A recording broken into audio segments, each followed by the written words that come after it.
senang sekali bertemu dengan Mbak Nadira ya. Mbak Nadira, bagaimana kabarnya? Kabar saya sedang tidak baik, Bu. Maaf Mbak kalau Ibu boleh tahu ya, kenapa nih kabar Mbak Nadira kok tidak baik? Saya sedang berada di posisi yang saya sendiri tidak tahu harus bagaimana, Bu. Oke, Ibu sangat memahami perasaan Mbak Nadira saat ini ya. Apakah Ibu boleh mendengarkan nih kalau kesahnya Mbak Nadira saat ini itu seperti apa? Baik, Bu. Saya pikir itu lebih baik. Oke, bisakah Mbak menceritakannya secara detail? Baik, Bu. Dengan senang hati saya akan menceritakannya.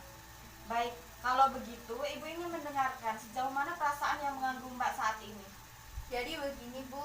Rumah tangga saya sedang mengalami masalah, Bu. Masalah seperti apa itu Mbak? Jadi begini, saya menikah sudah 5 tahun, Bu, dan tidak pernah adanya masalah sedikit pun. Keluarga kami pun tidak pernah ada berselisih paham. Pada waktu itu memang keluarga kita masih tinggal bersama mertua saya, Bu. Oke, bisakah Mbak menjelaskan lebih jauh tentang perasaan yang Mbak alami saat ini? Begini, Bu, pada waktu itu saya menikah pada umur 23 tahun. Kemudian suami saya berusia 22 tahun. 3 tahun pernikahan saya dan suami saya tinggal bersama mertua. Kemudian pada tahun keempat kita memutuskan untuk pindah rumah, Bu. Nah, setelah pindah rumah tersebut, beberapa bulan kemudian suami saya itu berubah. Dan rumah tangga kami tuh sering sekali ada masalah, Bu. Lalu saya curiga karena dia itu sering pulang malam dan tidak pernah memberi alasan apapun kepada saya, Bu. Dan saya berinisiatif untuk mengikuti dia. Dan setelah saya mengikuti dia, ternyata dia itu berselingkuh, Bu, dengan wanita lain.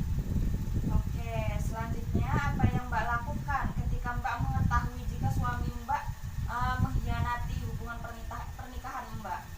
Saya hanya diam saja, Bu. Saya kecewa dan disitulah saya menangis dengan memikirkan selama ini saya kurang apa dengan suami saya dan apa yang harus saya katakan kepada anak saya, Bu. Oke, apakah dengan cara tersebut Mbak mendapatkan solusi? Tidak, Bu. Ya saya bingung harus bagaimana. Pada saat itu apakah Mbak berpikir masalah yang sedang Mbak hadapi saat ini tidak ada jalan keluarnya? Apakah begitu Mbak? Iya, Bu. Dugaan Ibu sangat benar. Saya merasa kesetiaan saya dihancurkan begitu saja tanpa suami saya memikirkan saya. Betapa sakitnya saya, Bu.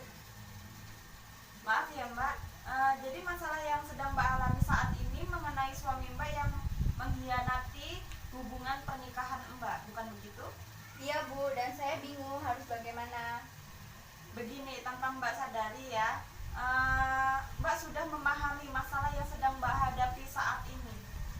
Baik, Bu, saya sangat ingin sekali suami saya berubah dan mengurungkan niatnya untuk pisah dengan saya. Saat ini yang saya pikirkan cuma anak saya, Bu. Jika anak saya tahu mengenai masalah ini, pasti anak saya akan sedih. Kasihan, Bu, anak saya masih kecil. Saya tidak tega melihatnya. Oke, jadi begini ya Mbak, Mbak saat ini jangan down ya Mbak ya. Tetapi menurut Ibu itu sudah bagus sekali Mbak, sudah ada keinginan untuk hal itu. Ibu sangat senang sekali mendengarnya. Lalu apakah sudah ada upaya cara untuk mengatasi masalah yang sedang Mbak alami saat ini? Saya masih bingung, Bu. Apa yang membuat Mbak merasa bingung? Saya takut jika tindakan yang saya ambil dalam langkah yang salah, Bu. Namun saya sudah mencoba berbicara baik-baik dengan suami saya. Oke, apakah Mbak sudah berusaha melakukan yang terbaik?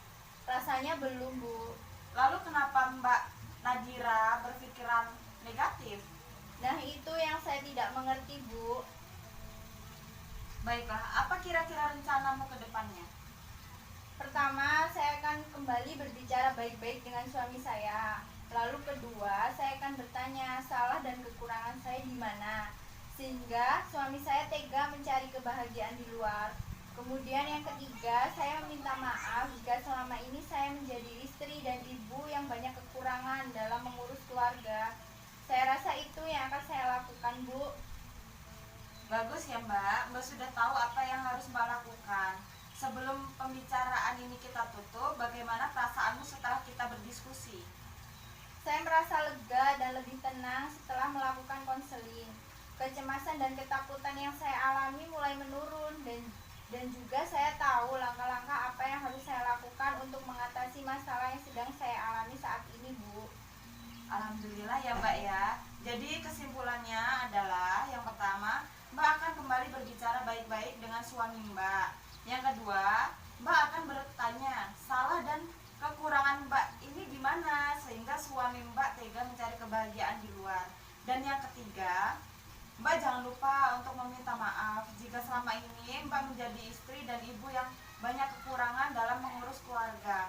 Karena hal yang paling penting dalam keluarga adalah ada yang mengalah salah satu ya Mbak, dan meminta maaf dahulu. Karena walaupun di posisi Mbak tidak salah, tetapi Mbak belajar untuk mengalah. Semoga dengan langkah ini pernikahan Mbak dapat terselamatkan ya Mbak. Iya, Bu. Apakah masih ada yang akan Mbak ingin sampaikan kepada Ibu?